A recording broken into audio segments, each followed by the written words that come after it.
Hello everyone, मैं सौरभ दिल्लीवाल आप सबका स्वागत करता हूं हमारे यूट्यूब चैनल पर, जहां हम लोग भारत का इतिहास पढ़ रहे हैं। ठीक है, भारत के इतिहास में अभी पढ़ रहे हैं क्या, आधुनिक भारत का इतिहास। हम देख रहे थे कि कैसे अंग्रेजों ने भारतीय क्षेत्र पर कब्जा किया है। ठीक है, इसी के अंतर्गत पहले क्या पढ़े हैं, मराठा पढ़े हैं, फिर क्या पढ़े हैं पिछली क्लास में, मैसूर पढ़े हैं। अब देखते हैं बंगाल वाले क्षेत्र, बंगाल वाले एरिया पर अंग्रेजों ने कैसे कब्जा किया है, इस बारे में अपन इस क्लास में देखने वाले हैं। ठीक है, ध्यान देना, जो बंगाल है, बंगाल अभी 18वीं सदी के आरंभ में, 18वीं सदी के आरंभ में मुगलों के क्षेत्र के अंतर्गत, मुगलों के जो मुगलों का साम्राज्य है उसके अंतर्गत आता है क्या, बंगाल। लेकिन जो मुगल है बंगाल की देखरेख के लिए बंगाल में क्या नियुक्त करते हैं, एक नवाब या फिर सूबेदार अपॉइंट करते हैं। जो मुगल राजा है या मुगल बादशाह हैं वो क्या करते हैं, बंगाल में एक नवाब या सूबेदार अपॉइंट करते हैं। ठीक है, हमने देखा क्या 1707 में औरंगजेब की मृत्यु हो गई है और बाद में एक व्यक्ति है, नाम क्या उनका,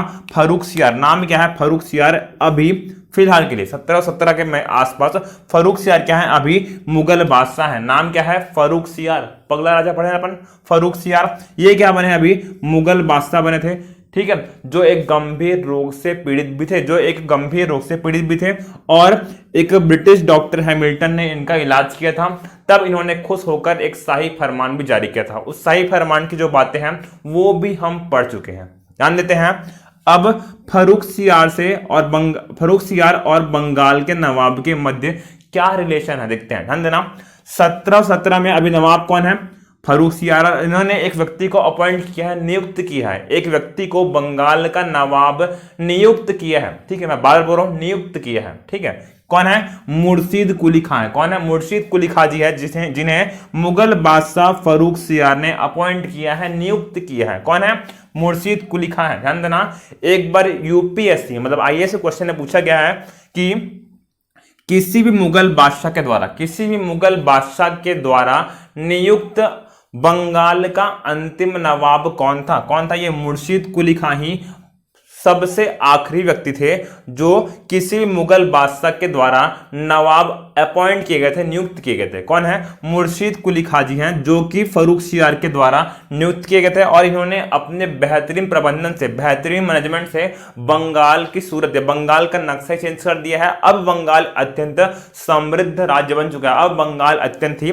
समृद्ध राज्य बन चुका है। जब समृद्ध राज्य बन गया है तब अंग्रेजों की नजर इस बंगाल पर गड़ गई है। ठीक है, जब समृद्ध बन गया है तब अंग्रेजों की नजर इस बंगाल पर पड़ गई है। अब वो बंगाल को किसी भी कीमत पर पाना चाहते हैं, जो अंग्रेज हैं बंगाल को किसी भी कीमत पर पाना चाहते हैं। ठीक है, कुछ दिनों बाद मुर्शीद कुली खां जी की मृत्यु हुई। कुछ दिनों पश्चात ही मुर्शीद कुली खां जी की मृत्यु हो गई है और उनके बाद उनका दामाद सुजाउद्दौला क्या बना है, बंगाल का अगला नवाब बना है। तो सुजाउद्दौला क्या बना, बंगाल का अगला नवाब। ध्यान देना, ये नियुक्त नहीं हुआ है, केवल और केवल मुर्शीद कुली खां की मृत्यु के बाद उन्होंने अपना उत्तराधिकारी, अपने दामाद सुजाउद्दौला को बनाया, जिससे मुगलों ने हामी भर दी, उस पर साइन कर दी। ठीक है, आप ही बन जाइए। ठीक है, अपॉइंट नहीं किया, उसको अपॉइंट नहीं किया है, केवल सहमति भरी किया। ठीक है, बंगाल का अगला नवाब कौन हो, आप हो। ठीक है, क्योंकि मुर्शीद कुली खां जी ने अपना उत्तराधिकारी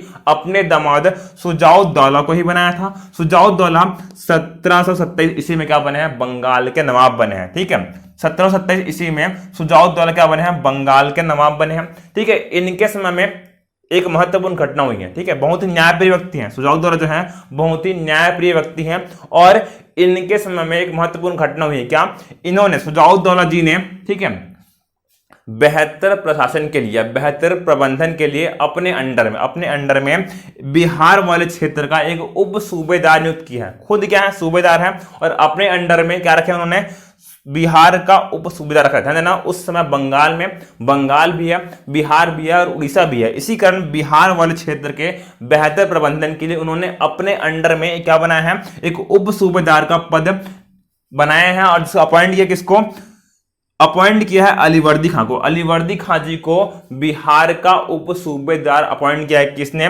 सुजाउद्दौला जी ने, जो मुर्शीद कुली खां जी के दामाद थे। ठीक है, जब इस नवाब बने तब इन्होंने बेहतर प्रबंधन के लिए बिहार वाले एरिया में अलीवर्दी खां जी को बिहार का उप सूबेदार नियुक्त किया था। ठीक है, अब अलीवर्दी खां है, जो उनका पावर है, उनका स्टेटस धीरे धीरे बहुत ज्यादा बढ़ता गया, उनका स्टेटस धीरे धीरे बहुत ज्यादा बढ़ता गया है, क्योंकि बिहार वाले क्षेत्र में वो बहुत अच्छा काम कर रहे हैं, बिहार वाले एरिया में अलीवर्दी खां बहुत अच्छा काम कर रहे हैं। अब इसी बीच क्या हो गया है, शुजाउद्दौला जी की मृत्यु हो जाएगी, इनकी मृत्यु हो जाएगी, और शुजाउद्दौला के पश्चात उनका पुत्र सरफराज खां, सरफराज खां क्या बना है, नवाब बना है। शुजाउद्दौला जी के पश्चात उनका पुत्र सरफराज खां 1739 में नवाब बना है। बंगाल का नवाब कौन बन गया है, शुजाउद्दौला का पुत्र सरफराज खां अब बंगाल का नवाब बना है। ध्यान देना, जब सरफराज खां बंगाल का नवाब बना है तब इस बिहार के उप सूबेदार अलीवर्दी खां जी ने विद्रोह कर दिया है। ठीक है,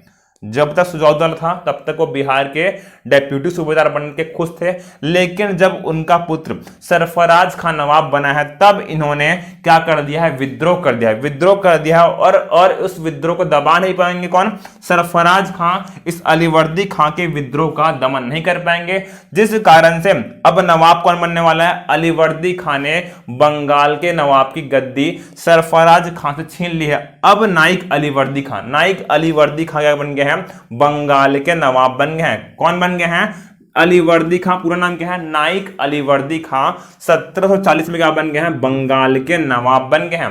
ध्यान देना, बहुत ही एम्बिशियस पर्सन कौन है, नाइक अलीवर्दी खां, साथ ही साथ बहुत स्ट्रिक्ट है अंग्रेजों के प्रति। ठीक है, उन्होंने अंग्रेजों को दुर्गीकरण का अधिकार नहीं दिया। ठीक है, व्यापार कर रहे हैं, लेकिन आप दुर्ग या फिर किला नहीं बना सकते हैं। सीधे एवं साफ शब्दों में कहा है क्या, कि बंगाल में आप किसी भी स्थल का दुर्गीकरण नहीं कर सकते हो। ठीक है, अभी अंग्रेज जो है बैकफुट में है क्योंकि ये बहुत ही स्ट्रिक्ट पर्सन है, और उन्होंने सीधे मना कर दिया क्या, कि आप बंगाल में कहीं भी दुर्ग नहीं बना सकते हो। लेकिन कुछ दिनों पश्चात ये इनका भी स्वर्गवास हो जाएगा।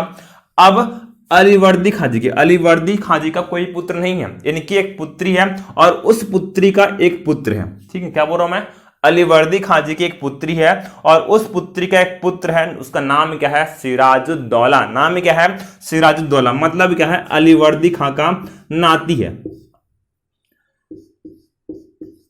अलीवर्दी खां का नाती है, नाम क्या है, सिराजुद्दौला। अलीवर्दी खां की पुत्री है, और उस पुत्री का पुत्र है, नाम क्या है, सिराजुद्दौला। वो अलीवर्दी खां जी के बाद अब सिराजुद्दौला बंगाल का नवाब बना है। सिराजुद्दौला अब बंगाल का नवाब बना है। जब यह नवाब बना तब उसने बंगाल में कुछ अव्यवस्थाएं देखी है। जब सिराजुद्दौला बंगाल का नवाब बना है तब उसने बंगाल में कुछ प्रॉब्लम देखी है। प्रॉब्लम्स क्या है, जो अंग्रेज है फारूक सियार के शाही फरमान का दुरुपयोग कर रहे हैं। ठीक है, उन्होंने रिवॉर्ड के रूप में दिया था, लेकिन इन लोग उसका दुरुपयोग कर रहे हैं, और यह बात इस सिराजुद्दौला को बिल्कुल ही पसंद नहीं आ रही, क्योंकि राज्य का राजस्व क्या है, लगातार कम हो रहा है, राज्य का राजस्व लगातार कम होते जा रहा है, और यह बात सिराजुद्दौला को बिल्कुल भी पसंद नहीं आई है। ठीक है, इसी कारण उसने किया, अंग्रेजों पर स्ट्रिक्ट एक्शन लेना आरंभ किया। साथ ही साथ जो अंग्रेज हैं उन्होंने नाइक अलीवर्दी खां जी के द्वारा जो आदेश जारी किया गया था उसका भी उल्लंघन करना अब अंग्रेजों ने स्टार्ट कर दिया है। पहला काम क्या है, वो शाही फरमान का दुरुपयोग कर रहे हैं। साथ ही साथ जो अलीवर्दी खां ने आदेश दिया है, क्या आदेश दिया है कि अब आपको बंगाल में दुर्गीकरण नहीं करना है, इस आदेश की भी अवहेलना कर रहे हैं, और उन्होंने बंगाल में दुर्ग बनाना, किले बनाना स्टार्ट कर दिया गया। और यह बात अब सिर के ऊपर, जो पानी है सिर के ऊपर चला गया है। अब सिराजुद्दौला कुछ ना कुछ एक्शन लेने वाले, उन्होंने ठान लिया गया कि कुछ ना कुछ तो एक्शन लेने वाले अंग्रेजों पर, और इसी का उन्होंने 15 जून 1756 को कलकत्ता के फोर्ट विलियम पर आक्रमण कर दिया है। ठीक है, जो अंग्रेजों का गढ़ है, जो बंगाल में अंग्रेजों का गढ़ है, वहां पर अब सिराजुद्दौला ने 15 जून को आक्रमण कर दिया। 15 जून 1756 को आक्रमण कर दिया है, और कुछ दिन मतलब 20 जून को उन्होंने फोर्ट विलियम पर अधिकार कर लिया, अंग्रेजों के किले पर अधिकार कर लिया है, और वहां पर भारी तबाही मचाई है, और अंग्रेजों को संभलने का मौका नहीं मिला है। संभालने का मौका नहीं मिला, तब वो किसी तरीके से भागकर एक फुल्टा नामक टापू है, फुल्टा नामक टापू पर जाकर उन्होंने शरण ली है। यहां जाकर अपनी जान बचाई, फुल्टा नामक टापू पर जाकर अपनी जान बचाई किसने? अंग्रेजों ने। ठीक है, लेकिन फिर भी बहुत बड़े पैमाने पर लोगों की गिरफ्तारी की गई है और अनेकों को मार दिया गया है सिराजुद्दौला के आदेश के द्वारा। ठीक है, अब एक महत्वपूर्ण घटना है ब्लैक होल इंसिडेंट, या इसको हम लोग बोलते हैं काल कोठरी की घटना। ब्लैक होल इंसिडेंट या काल कोठरी की घटना क्या है, देखते हैं उसके बारे में।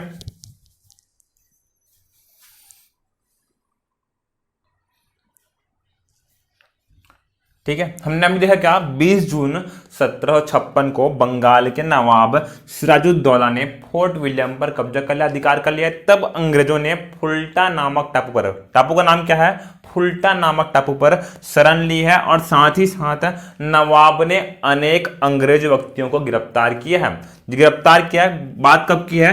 20 जून 1756 की बात है, जब नवाब ने 146 लोगों को, ठीक है, गिरफ्तार किए गए लोगों में से 146 लोगों को एक रूम में ले गए हैं, एक तंग कमरे में, एक बहुत ही छोटे कमरे में ले गए हैं जहां बहुत अंधेरा है, और 146 लोगों को सबको एक ही कमरे में कैद किया है। एक बहुत ही छोटा सा कमरा है, बहुत कम स्पेस है वहां पर, जहां पर अंधेरा भी है, ठीक है, लाइट रोशनी की व्यवस्था नहीं है, और उस कमरे में 146 लोगों को ठूस कर भरा है किसने?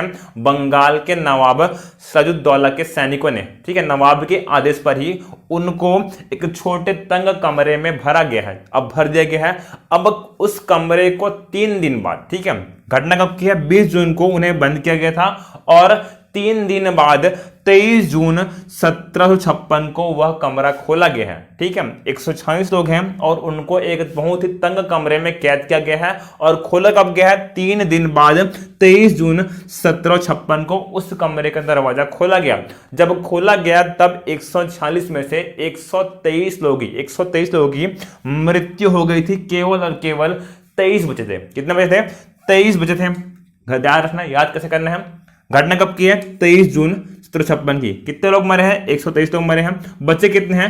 23 लोग बचे हैं। 23 वाला फैक्टर सब जगह आ रहा है। ठीक है, 23 वाला फैक्टर सब जगह आ रहा है। ठीक है, 23 जून की घटना है, 23 जून 1756 की घटना है। 123 लोग मारे गए हैं और 23 लोग ही जिंदा बचे हैं। इतिहास में इस घटना का हम लोग क्या बोलते हैं? काल कोठरी की घटना, या फिर बोलते हैं क्या? Black hole incident. क्या बोलते हैं? ब्लैक होल इंसिडेंट या फिर काल कोठरी की घटना, जब बंगाल के नवाब सिराजुद्दौला ने 146 लोगों को एक तंग कमरे में कैद किया और कैद करने के पश्चात उस कमरे का दरवाजा कितने दिन बाद खोला है? 3 दिन बाद खोला है, 23 जून 1756 को। जब दरवाजा खोला गया तब 123 लोगों की मृत्यु हो गई थी, केवल और केवल 23 लोग बचे थे। इतिहास में इस घटना को हम लोग क्या बोलते हैं? Black hole incident. ध्यान देना, एक क्वेश्चन ये पूछ सकता है कि ब्लैक होल इंसिडेंट का वर्णन किसने किया था? किसने किया था? एक अंग्रेज अधिकारी है, नाम क्या है? हॉलवेल। इन्होंने ही इस ब्लैक होल इंसिडेंट का वर्णन किया है। कहते हैं क्या कि मैं खुद इन 146 में शामिल था, मैं खुद इन 146 लोगों में शामिल था। मतलब है क्या है? जो 23 बचे हैं, 23 जो बचे हैं उसमें शामिल कौन है? हॉलवेल है। कौन है? हॉलवेल है। और इस घटना ने पूरे ब्रिटेन में हड़कंप मचा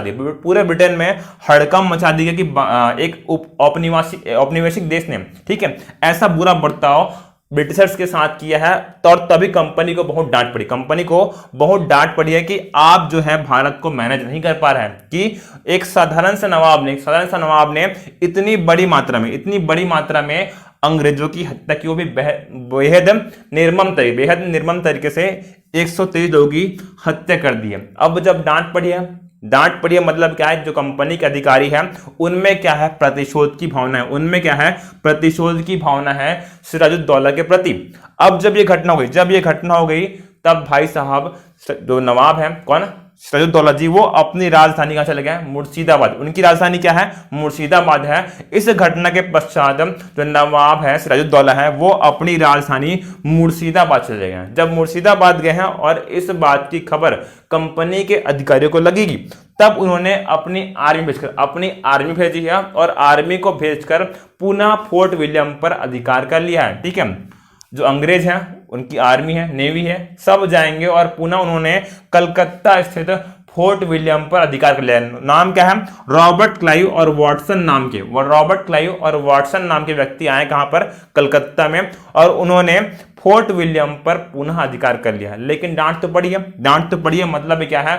उनमें प्रतिशोध की भावना है सिराजुद्दौला के प्रति, ठीक है। लेकिन ये क्या है? बेफिक्र है। ये क्या है? बेफिक्र हैं, क्योंकि बहुत ही एम्बिशियस पर्सन है, साथ ही साथ उनके पास एक बहुत बड़ी आर्मी है जिनका मुकाबला अंग्रेज नहीं कर सकते, ऐसा इनको लगता है, ऐसा नवाब को लगता है, ठीक है, इसीलिए वो बेफिक्र है। लेकिन जो अंग्रेज है, जो रॉबर्ट क्लाइव है, वो पूरे साल भर से प्लानिंग कर रहा है, क्या कि कैसे इस नवाब को मजा चखाया जाए। उसने 123 लोगों की हत्या की है, कैसे उन्हें मजा चखाया जाए। ध्यान देना, ब्लैक होल इंसिडेंट में घटना कब की है? 23 जून की घटना कब की थी? 23 जून को जब खोला गया है तब 123 तो मर गए हैं, ठीक 23 जून को, मतलब एग्जैक्ट एक साल के बाद बंगाल के नवाब सिराजुद्दौला और अंग्रेजों के मध्य एक युद्ध लड़ा जाएगा, ठीक है। बंगाल के नवाब सिराजुद्दौला और अंग्रेजों के मध्य एक युद्ध लड़ा जाएगा, और इतिहास में इस युद्ध को हम लोग क्या बोलते हैं? प्लासी का युद्ध कहते हैं। क्या बोलते हैं? प्लासी का युद्ध कहते हैं। बात कब की है? 23 जून 1757 की बात है, ठीक है। एक साल पहले क्या हुआ था? ब्लैक होल इंसिडेंट हुआ था, 23 जून को ही ब्लैक होल इंसिडेंट हुआ था, और इसी दिन क्या हो रहा है? अब प्लासी का युद्ध शुरू हो रहा है, जहां एक और कौन है? बंगाल के नवाब है, नाम क्या है? सिराजुद्दौला। दूसरी ओर कौन है? रॉबर्ट क्लाइव है। ध्यान देना, ये अभी गवर्नर नहीं है, रॉबर्ट क्लाइव जी अभी गवर्नर नहीं है, अभी मात्र क्या है? एक सेनापति बनकर आए। सेनापति बनकर प्लासी के युद्ध में उन्होंने पार्टिसिपेट किया था, ठीक है। एक अच्छा क्वेश्चन लिखना होमवर्क, इस समय प्लासी के युद्ध के समय गवर्नर कौन था? प्लासी के युद्ध के समय भारत में गवर्नर कौन था, ठीक है। आप लोग ये मेरे को व्हाट्सएप मैसेज करोगे या कमेंट बॉक्स में कमेंट करोगे, ठीक है। ये आंसर मेरे को चाहिए, ठीक है, सबसे चाहिए कि प्लासी के युद्ध के समय ब्रिटिश गवर्नर कौन था। अगर नहीं बताया तो मैं कल बताऊंगा, ठीक है, बताना, ठीक है, बता दूंगा, ठीक है। लिख लो, रोजर थे। कौन थे? रोजर। प्लासी के युद्ध के समय गवर्नर कौन थे? रोजर थे, ठीक है। आप लोगों से उम्मीद करना फालतू है, आप लोग लिखते नहीं हो आंसर, ठीक है। प्लासी के युद्ध के समय गवर्नर कौन था? रोजर था। कौन था? रोजर। अब इस गवर्नर ने रॉबर्ट क्लाइव को भेजा है इन पर आक्रमण के लिए, ठीक है। तब मैं बोला हूं क्या? इनके पास एक बहुत बड़ी आर्मी है, जो बंगाल के नवाब है उनके पास एक बहुत बड़ी आर्मी है, और उनके कंपैरिजन में रॉबर्ट क्लाइव के पास एक बहुत कम सेना है, बहुत ही कम सेना है। इसीलिए रॉबर्ट क्लाइव ने कूटनीति का सहारा लिया है, और सिराजुद्दौला के वफादारों को अपनी ओर मिला लिया, ठीक है। रॉबर्ट क्लाइव ने इनके वफादारों को अपनी ओर मिला लिया है, ठीक है। ध्यान देना, इनके वफादार में कौन सा मिला है? मीर जाफर, जो उनके सेनापति हैं।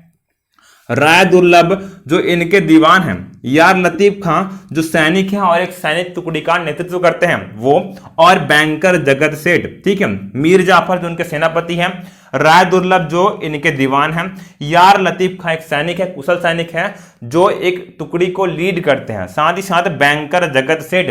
इन सब ने इस प्लासी के युद्ध में रॉबर्ट क्लाइव का साथ दिया है। धोखा जैसे सिराजुद्दौला अपने नवाब के इन्होंने धोखा दिया है, और इस युद्ध में उन्होंने रॉबर्ट क्लाइव का साथ दिया है। किसने? मीर जाफर जो कि सेनापति है, राय दुर्लभ दीवान है, यार लतीफ खां जी सैनिक हैं, और बैंकर है जगत सेठ। ध्यान देना, जब युद्ध प्रारंभ हुआ है तब मीर जाफर जो सेनापति है उन्होंने कहा है क्या? आप वापस मुर्शिदाबाद चले जाइए, ऐसा कहा है। किसको? सिराजुद्दौला को। इसकी बाद में अपने सेनापति की बात में कौन आ गया है? सिराजुद्दौला आ गया है और वापस अपनी राजधानी मुर्शिदाबाद चला गया है। तब इन सब ने इनकी ओर से युद्ध में पार्टिसिपेट किया, ठीक है। पार्टिसिपेट किया मतलब क्या है? जो इनकी आर्मी है उनको लड़ने का आदेश देंगे नहीं, सबको इनकी ओर मिला लिया है। और जब सिराजुद्दौला जो नवाब है अपने महल गए, वहां पर उनकी हत्या कर दी है, और इस तरीके से बंगाल के नवाब सिराजुद्दौला का जीवन समाप्त होता है, ठीक है। इनकी हत्या कर दी जाएगी, और अब इसके बाद जो सेनापति मीर जाफर था वह बंगाल का नवाब बनेगा। ठीक है, इस शर्त पर ही मीर जाफर ने रॉबर्ट क्लाइव का साथ दिया था। ठीक है, इस शर्त पर ही मीर जाफर ने रॉबर्ट क्लाइव का साथ दिया था कि वो बंगाल का नवाब बनेगा। अब इनकी हत्या कर दी गई है। मतलब क्या है, अब जो बंगाल वाला एरिया है, ठीक है, बंगाल वाला एरिया है, उस क्षेत्र पर इनकी जगह उनका सेनापति मीर जाफर नवाब बनेगा, जो अंग्रेजों को बहुत सारा एडवांटेज देगा, उनको बहुत सारा एडवांटेज देगा। ध्यान देना, प्लासी के युद्ध को एक अलग तरीके से डिफाइन किया गया। ठीक है, एक बार क्वेश्चन पूछ सकता है, एक आदमी पूछ सकता है कि वह युद्ध जो कभी लड़ा ही नहीं